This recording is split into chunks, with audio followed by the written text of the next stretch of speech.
ಮಕ್ಕಳುಗಳು ಬೆಳೆಯೋದು ನಮಗೆ ಇಷ್ಟ, ನಮ್ಮ ಕಂಪನಿ ಬೆಳವಣಿಗೆ ಹೊಂದಬೇಕು ನಮಗಿಷ್ಟ, ನಮಗೆ ವ್ಯಾಪಾರ ಬೆಳಿಬೇಕು ಅನ್ನೋದು ನಮಗಿಷ್ಟ, ನನ್ನ ಸ್ಟಡೀಸಲ್ಲಿ ನಾನು ಮೇಲೆ ಬರಬೇಕು ಇಷ್ಟ. ಪ್ರತಿಯೊಬ್ಬ ವ್ಯಕ್ತಿಗಳಿಗೂ ಕೂಡ, ಪ್ರತಿಯೊಬ್ಬರು ಕೂಡ ಬೆಳವಣಿಗೆಯನ್ನು ಇಷ್ಟಪಡದೇ ಇರೋರು ಯಾರಾದರೂ ಈ ಬಿಲ್ಡಿಂಗಲ್ಲಿ ಇದ್ದೀರಾ? ಯಾರೂ ಕೈ ಎತ್ತಿಲ್ಲ ಅಂದರೆ ಎಲ್ರಿಗೂ ಬೆಳವಣಿಗೆ ಇಷ್ಟ. A.W. ಟೋಸರ್, ನನಗಿಷ್ಟವಾದಂಥ ಒಬ್ಬ ಸೇವಕರು ಹೀಗೆ ಹೇಳ್ತಾರೆ, ದೇವರು ಮನುಷ್ಯನನ್ನು ಧೂಳಿನಿಂದ ಮಾಡಿದ್ರಿಂದ dust always tends to settle.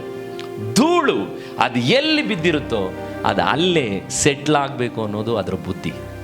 ಮನುಷ್ಯನು ಮಣ್ಣಿನಿಂದ ಉಂಟು ಮಾಡಲ್ಪಟ್ಟಿರೋದ್ರಿಂದ ಅವನಿಗೆ ಸಹಜವಾಗಿ ಒಂದು ಗುಣ ಇದೆ, ಎಲ್ಲಿ ಇದೀನೋ ಅಲ್ಲಿ ಹಾಗೇ ಇರಬೇಕು ಅನ್ನೋದು ಅವನ ಬುದ್ಧಿ ಅಂತೆ. ಎಷ್ಟು ನಿಜವಾದಂಥ ಮಾತು.